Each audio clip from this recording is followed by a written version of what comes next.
I'm not looking for perfect. I'm not looking for a soundbite king or queen. I'm looking for a human. Hello and welcome to How I Hire, the podcast that taps directly into the best executive hiring advice and insights. I'm Roy Nodowitz, founder and CEO of Nodo Group Executive Search. You can learn more about us at nodogroup.com. As a go-to firm for purpose-driven companies, we've been lucky to work with some of the world's most inspiring leaders as they've tackled the challenge of building high-performance leadership teams. Now I'm sitting down with some of these very people to spark a conversation about how to achieve success in hiring and create purposeful leadership for the next generation of companies. Joining me today is music and entertainment marketing executive, Amani Duncan.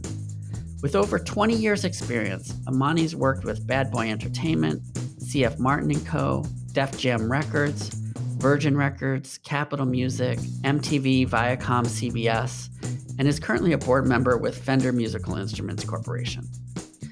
Most recently, as CEO of BBH USA, she and her team delivered data-driven, full-stack marketing and strategic partnership support to leading consumer brands nationwide. Amani and I dig into how hiring happens in the music industry, why she values an empathetic approach to leadership, and what it means to be a mentor manager. Hello, Amani. Thank you so much for joining us on the podcast today. It's great to have you here. Oh, Roy, thank you for having me. I'm really excited. I'm just happy to be able to interview you, and I've been looking forward to this for a while. Same. You've had an incredibly exciting career journey in the music and entertainment industry as a marketing leader, board member, and CEO. So I'm interested if you can just take us through some of your career highlights and the path that led to where you are today. I have now referred to myself as a foreigner in foreign lands. And what that means is basically I've gone into about 5 different industries throughout my career without tenure in any of them. And I'm really proud of it because it's just so many tools that I've added to my little rusty toolbox at this point. And the reason why I went into so many different industries was a result of being in the music industry. I was never someone who had an ambition to be in the music industry. I wasn't even sure as a kid that you could make a living in this industry. My destiny, that I thought, was to be a lawyer. I was one track minded. I went to university, got a degree in political science, got into law school, and literally had a meltdown on my parents' couch. I will spare all of that painful details, but it was a really challenging time. I grew up in a very musical household. Oh, cool. And one day I woke up and said, I'm going to work in the music industry. I didn't even know what that meant. And with a lot of guts and boldness that young people have, I called a little label called Def Jam. And the person who answered the phone at the time was the senior VP of A&R, Tina Davis. Wow. And she just cut me off in my little, I'm a recent college grad speech. And she said, show up the next day, and hung up the phone. And the rest is history. They quickly thereafter moved me to New York to be the promotions manager. And I stayed with Def Jam and then Island Def Jam when we merged for about 10 years. But I realized how people want to put you in a box. I didn't want to be known as the music industry person.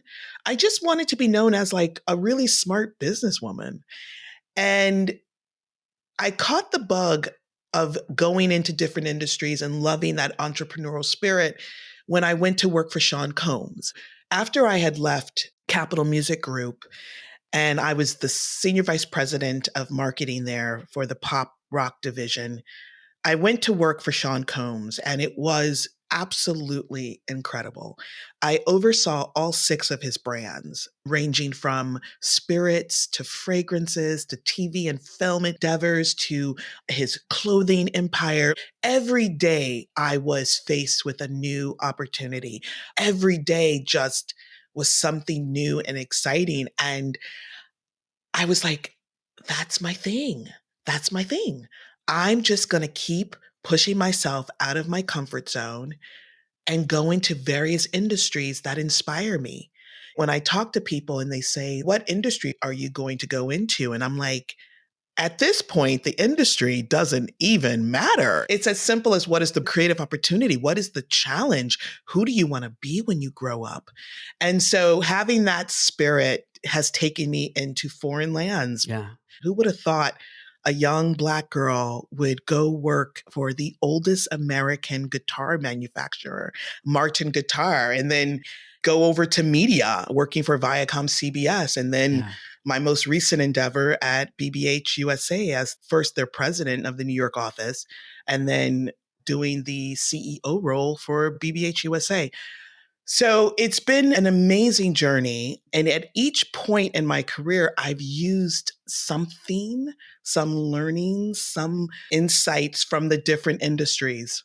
I'm curious, the music and entertainment industry seems, obviously super exciting. How does hiring happen in that industry? The industry has changed so greatly. I started my journey there as an intern back in like the early 90s. When I was coming into the industry, it was almost like the school of hard knocks. You had to figure out, how do I get into this almost secret society club? And most of us started out as unpaid interns, because the best way to learn about the music industry at that time was on the job experience, that Yeah. really made or break you. Now there's courses, which I love to see, but it's still a relationship business. You still have to find a way to be discoverable. So you have to do your homework.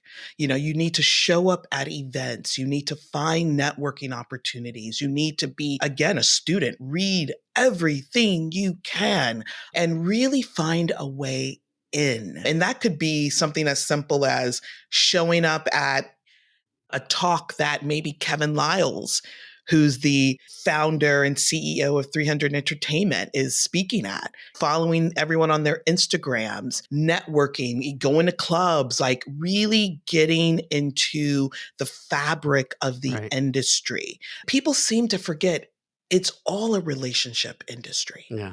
It's all a relationship business, whether you're in manufacturing to media to advertising to the music industry. It's all about relationships. And that is something that you really need to hone and foster. People reach out to me, honestly, Roy, like randomly. I get so many random LinkedIn messages from people. And I love that, because I believe that fortune favors the bold. I try to respond to as many as I can, because I think that's important. And I do know a lot of other executives do the same.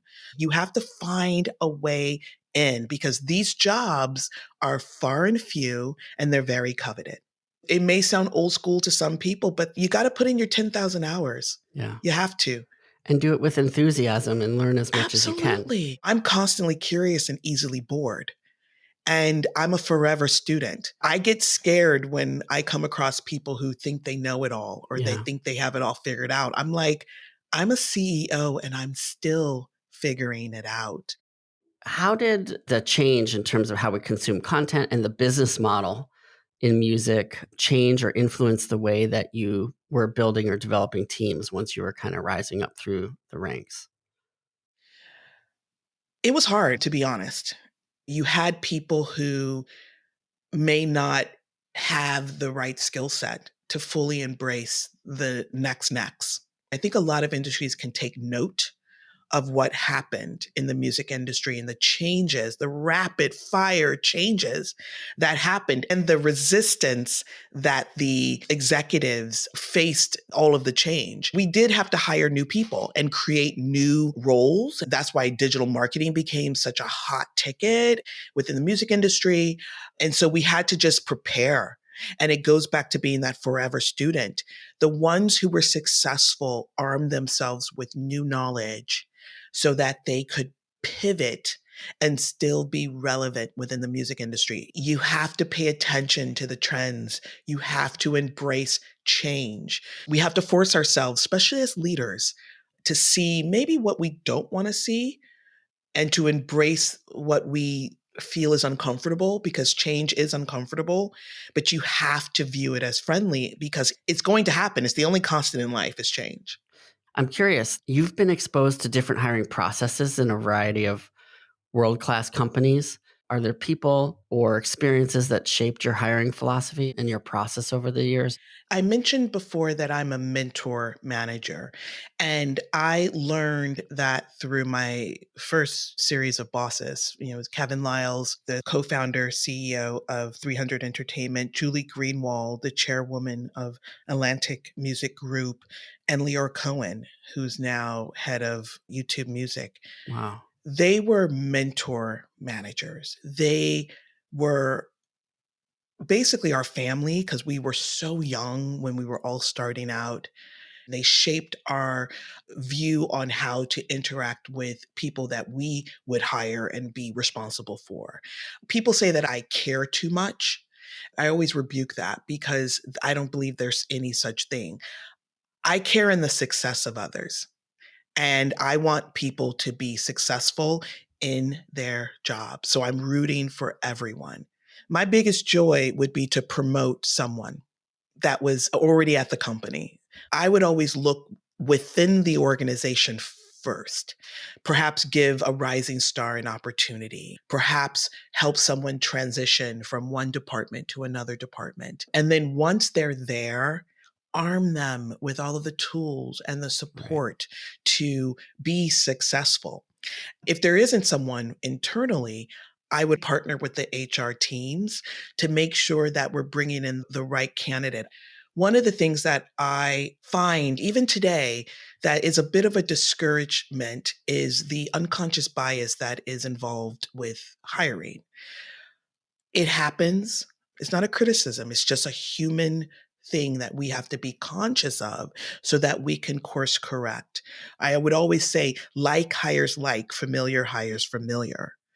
And in the hiring process, even back in my early days, people would just simply hire their friends, or someone wouldn't give a rising star a chance because perhaps he or she didn't tick all of the boxes. I've hired people that have surprised me in the best ways. I'm like, yes. And I've also hired people who didn't have all of the requirements because I knew the type of manager that I am, which is a mentor manager, that I'm like, you know what? We're going to get this done. I'm going to arm you with all of the tools that you need, all of the support. I'm going to wrap my arms around you, and then I'm going to let you fly. Most of the time, people soar.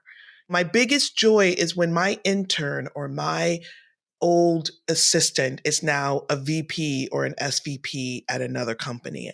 And they'll tell me it was because of the belief that you had in me, Amani, but also the expectation that you had for me. Right. I just wouldn't let them phone it in. I was like, I believe in you more than you believe in yourself. Yeah. I know you're capable. What was it that you looked for to give you the level of comfort in making the leap and giving them that opportunity?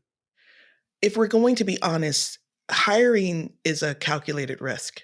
You could put someone through 50 rounds of interviews, which I hope no one does, even though I've been through many myself. I wouldn't recommend 50. Yeah, seriously. It's all a calculated risk, and a lot of it is your gut instinct. In the music industry, we would have to be careful and listen for certain trigger words. Like you didn't want to hire someone who was too in it for the wrong reasons, meaning I just want to be around the artist. Oops, trigger. Yeah. No, we don't need any sycophants. You want to hire someone who really wants it more than expected. For instance, I met someone when I was interviewing to be my executive assistant when I was SVP head of music for Viacom MTV. And I loved this guy. Like, he was so impressive. He was humble, but yet he was all about team and collaboration, which is super important. And I just fell in love with his attitude, his can do attitude, and his winning spirit. After the interview, when I hired him, I found out that this young man, straight out of college, he wasn't from New York. He actually flew himself Wow. from Iowa to Manhattan to do the interview. That is someone you want. That's a hustle hard attitude. Get it done. I want this more than you realize. But he didn't even share it in the interview, which showed his humility and that he really wanted to be judged on his own merits. So for me, there isn't a magic formula, but there are things that over the years I've added to my toolbox that I look out for and could cause a red flag.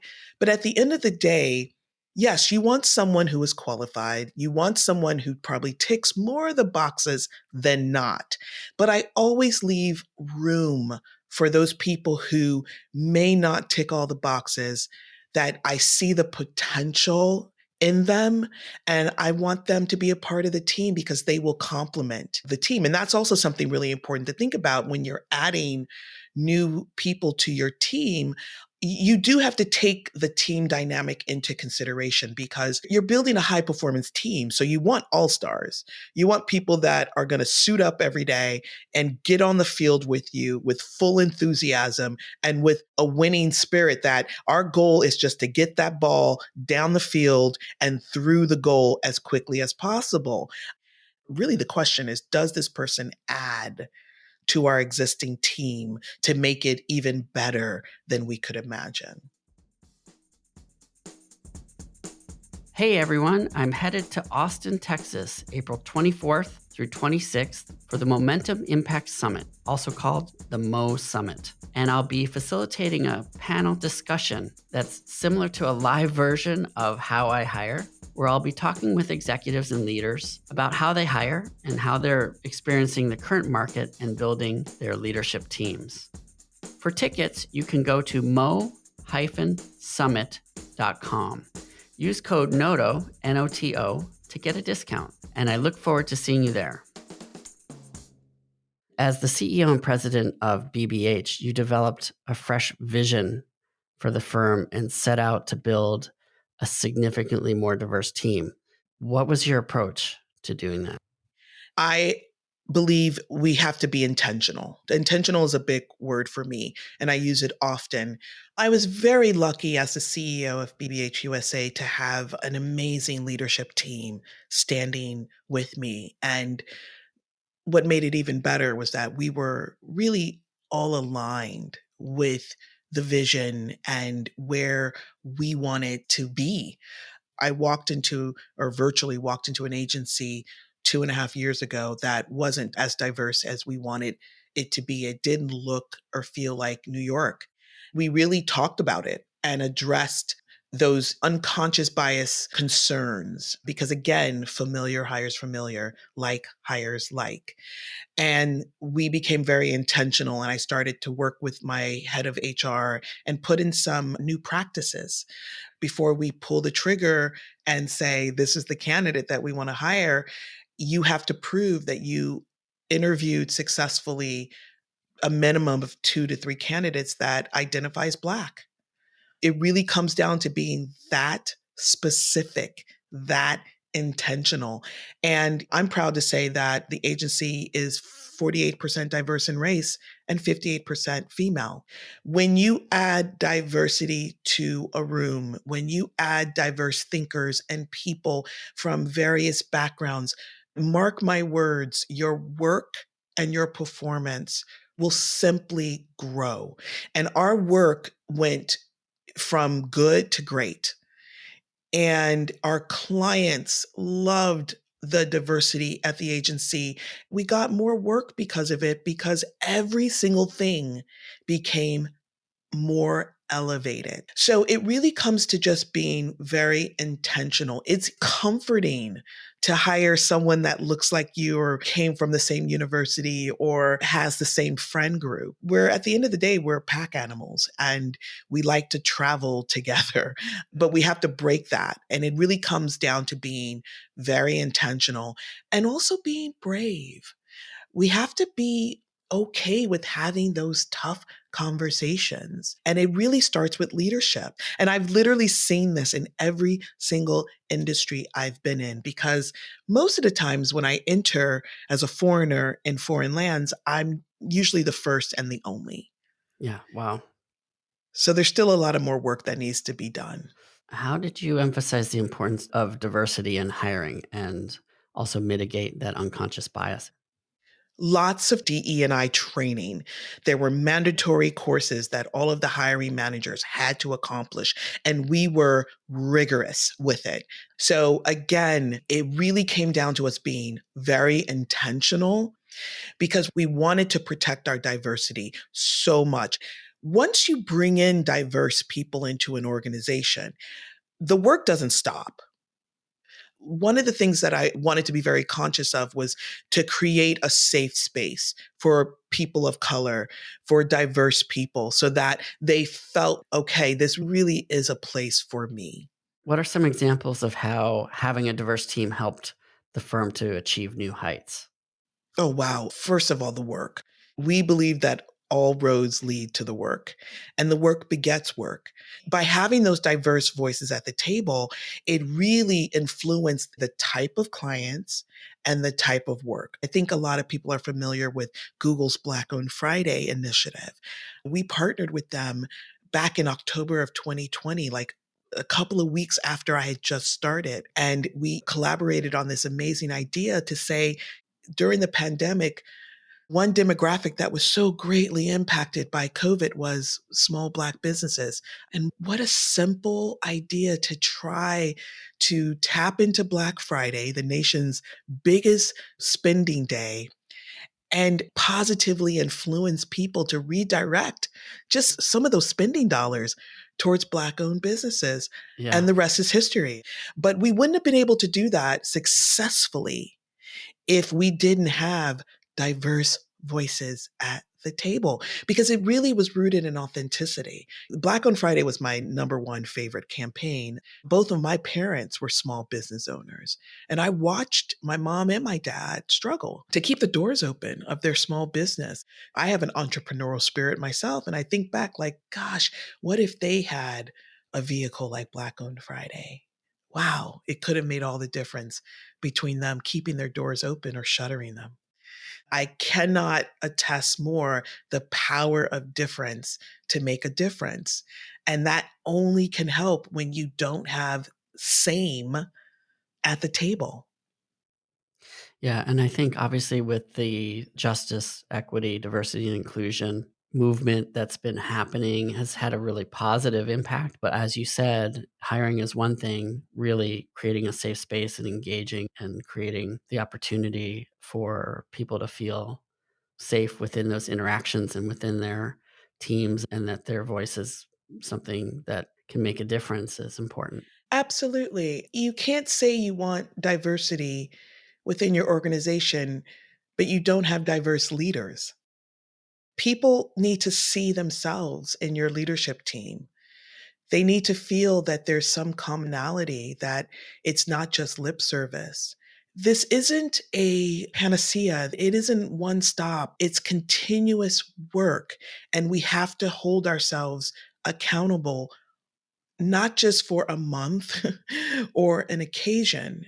We have to stay committed 365 days of the year. So I really hope that we can keep applying the pressure and the intentionality around diversity. Because if not, familiar is just going to keep hiring familiar. Yeah. And that is not the change that most of us want to see. So, do you have a sequence or method for how you get to know a candidate in the selection process? I do have a process. I rely heavily on the hiring team. Only bring me the candidates that you feel are the front runners. And the only reason why I'm comfortable doing that is because we've done the work. We've been rigorous in our communication and understanding the type of candidates that we're looking for a diverse pool and the requirements. So that took a bit of time to get us to a place where I felt comfortable stepping back. But I love meeting candidates. And my questioning is usually a bit different because I'm looking for things that necessarily aren't on the job description.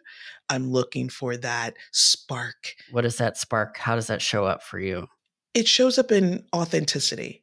So I firmly understand that interviews are tough. I also give people grace because I know sometimes you're so nervous. You're so nervous. Yeah. And you may not show up in best form. I try to make it as easy and conversational as possible, disarm, get people talking in a very relaxed way. And that's a skill set in and of itself. Yeah. And I also make myself available for follow up conversations, which people do take, which is amazing. I had one candidate who went through the process, and when she finally met with me, she asked me the things that she wasn't comfortable asking the male interviewers. Mm. She was a new mom, and it was really about work life balance. And she came on board happily and was one of our most valued team members.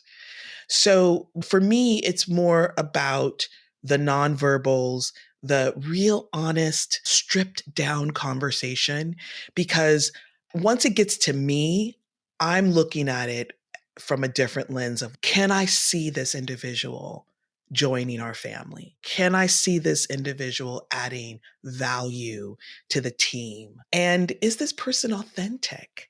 Are they just going by what they think they should say? Right. Or are they really genuinely excited about the opportunity? I had this one candidate say to me, I asked her a question and she said, "Oh, permit me to take a moment to collect my thoughts." Wow. I was like, I've never been told that in an interview. Yeah. I was so impressed because it showed humility and it just showed that she was a very thoughtful, measured candidate. Wow. Sometimes the candidates who are struggling in the interview are the best candidates. And you have to really try, as an interviewer, sometimes give them a little bit of grace to try to understand, is this that they don't have the experience? Is this just not a good answer?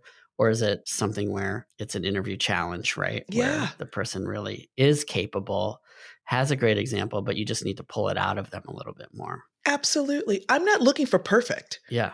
I'm not looking for a soundbite king or queen. I'm looking for a human who's excited about the opportunity and wants to learn and grow and be a positive contributor. At the end of the day, that's what I'm looking for.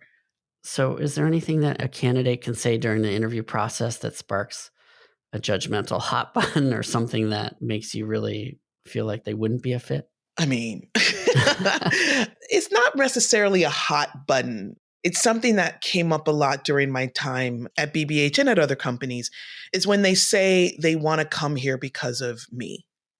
As flattering as it may appear, it's a bit of a red flag because you want someone to be in love with the company, not the person. Because people leave, things change. Like I came to BBH for BBH, I didn't come for anyone. I came because I believed in the agency and I loved their history. I saw the greatness that they can be. I could see, though, given your background and experience, how it would be a draw. Somebody could want to learn and develop. I know, Roy, it's a tough one because you want people to come for the right reasons. And True. sure, that's a given that you can learn from people. The first thing that comes to mind is, will that person leave if I leave? Or is this person really in it for the long haul? Yeah. One other thing that just is a red flag for me is when the person doesn't know anything about the history of the company. You don't have to know every single thing, but you do need to know when the company was founded and like Yeah. the founders and the basic stuff. That makes me question your intention. Do you really want to be here or are you just looking for a job? Yeah. What insights have you gained from hiring successes or failures? Or what are the factors or elements of the process that make a difference, in your opinion, between great hires and potential mishires? If we're being honest, there were many mishires during COVID. We made them. And a lot of people have made them. You know, let's remember the great resignation, which shifted the balance of power. There was a lot of people overselling themselves. So that made it really challenging. I didn't have a solve for that. We all made those mistakes because, again, hiring is a calculated risk. But when you add that you're doing this on a screen remotely and that you may never meet this person in person anytime soon, you're just adding a lot of variables that you just simply can't control. So for great hires, which we made quite a few, it wasn't all mishires. We made a few great hires, and I've made a few throughout my career. It was someone who embodied a very heightened level of self-awareness. They didn't come off as an expert in everything. They were active listeners and curious. They were people who built bridges instead of tearing bridges down. Are there any other insights that you took from this whole COVID experience that you're going to apply moving forward? Yes, I think one of them is to do a little bit more homework on the candidate. We weren't really that diligent because we were racing Yeah. against the clock most of the time. We weren't really that diligent in checking references or speaking to others within the industry that may have worked with this individual. I've always been a little wary of that because my experience with a candidate could be totally different than your experience with a candidate. Right. So I take it all with a grain of salt. But we do have a trusted circle of people that we can tap into and say, hey, what do you know about this candidate? I'm not saying that is the be all end all, because I've actually heard negative remarks about a candidate that turned out to be a frickin' superstar. So you take it with a grain of salt, but I do think just slowing down a bit and going to that network to just test your theory a little bit about this person before pulling the trigger. Because again, in COVID, we were running against the clock. Right. References for me are more like about confirming themes about what it's like to work with them. We have to be honest and share that information, obviously, but reasons why people leave companies or aren't a fit for companies, there's a lot of different reasons why, So many variables. which could make them a great fit in a different scenario, a different environment. So I think that's where references are tricky. They are tricky. What I'm hearing from you too is that just spending more time Yes. and really being thoughtful is kind of what you're talking about. Which should always be part of the hiring process. I'm speaking specifically about COVID. Sometimes when you're put in pressure cooker situations like we all were, because we were all so desperate for talent in the advertising industry during that great resignation, that we were moving maybe a little accelerated. So yeah, just slowing down a little bit. At the end of the day, for me, because it's a calculated risk, it really comes down to hearing everyone's perspective that was on the hiring journey, and then gut. Sometimes I will go with the wild card, and sometimes it surprises me in a good way, and sometimes it surprises me in a bad way. Right. When somebody doesn't work out, that's a big responsibility, right? Because Yes. they're in a new role and you realize it's not working. So I'm assuming you either try to figure out something that works or you help them. I think this happens a lot in the creative world, especially. There's a lot of churn. There is. I never rush to fire. I want to have a conversation, honest conversation with the individual. I want to try to give them the right tools that they need. And then I want to give them a chance to course correct. And then once we've done all of the above and we still don't see a change, then we have to have a different conversation. These are people's lives. It shouldn't be taken lightly when you have to part ways with someone. In what ways do you think the current social, cultural, political, and economic environment has shifted what employees need from leaders in this moment? That's a simple answer. The empathetic leader is in high demand. My philosophy is it's safe to assume that someone somewhere is going through something at any given time. 100%. And Yeah. so that puts a lot of pressure on the leader because we still have to be accountable. We still have a P&L, we still have goals that we need to achieve, but we also need to have a very heightened sense of awareness and empathy because we're living in novel times still. And people are challenged still. People have taken this pandemic and really looked inward and reevaluated what brings joy, what makes me happy? Does this make sense for me anymore? And a lot of people are being unyielding with protecting their peace and what brings them joy. As much as we want to go back to business as usual, because as leaders, if we're all honest, even though the world has changed around us, we're still held accountable and we still have tremendous pressure to impact positively the bottom line and EBITDA and all those wonderful things that we're tasked with. So it's a delicate dance that we have to try to find the right rhythm and be in step with. And speaking to all the leaders out there, because it was a lesson I had to learn myself, like I made a lot of mistakes. There was no playbook for what most of us went through, especially someone in my situation who didn't have any tenure in the industry, didn't have a lot of allies. I was a foreigner in foreign lands in a novel pandemic. Yeah. I made a lot of mistakes, but I decided to give myself grace and approach things with humility and integrity and be the first person to say, ugh, I got that wrong. Okay, let's reboot. Let's try this again. Please forgive me. The empathetic leader has to be present in today's business world. I think we've seen the backlash of those who aren't. Yeah. Thank you so much for taking time to be on the podcast. This has been really great. A lot of what you said really resonated with me around where we are in the world right now. How are you thinking about your future and what new or exciting things are you working on currently? Oh, Roy, first off, thank you for having me. This has been such a fun conversation. What I'm doing now is I am exploring a few key exciting opportunities that you will hear about soon. I am joining a few boards. I am a board member for Fender Musical Instruments, So which cool. is Yeah. simply incredible. I love it so much. Andy Mooney, ex Nike, is the CEO of Fender, and he's just leading the company into greatness. I'm just so thrilled to add some value to that esteemed company. I also just recently joined as an advisory board member to a company called Feely. Oh, cool. It is a female founded organization that helps young women founders and entrepreneurs with support and resources to help their companies be successful. So that is really near and dear to my heart. And then last but not least, I volunteer with the Girl Scouts of Greater New York, and I'm being honored at the Gold Achievement Gala in New York City on May 9th. Oh, So cool. I'm super excited about that. And then award show judging is underway.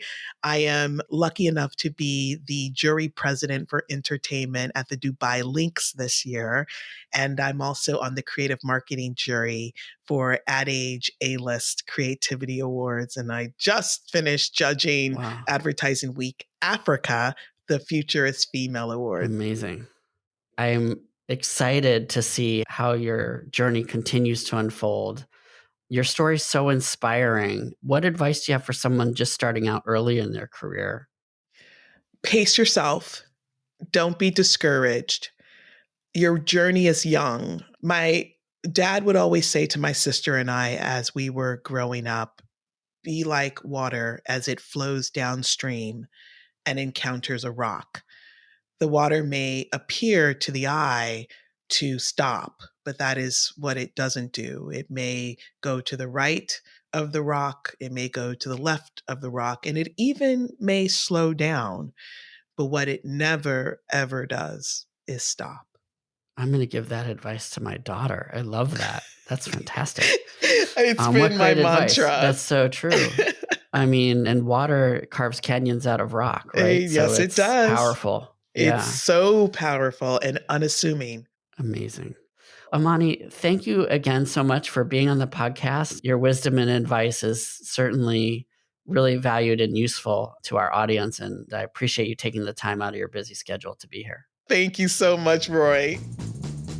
Thanks for tuning in to How I Hire. Visit howihire.com for more details about what you heard today. And if you're enjoying the podcast, please let your friends and colleagues know about it. How I Hire is created by Noto Group Executive Search. To find out more about Noto Group, visit notogroup.com. Please also subscribe to our monthly newsletter there.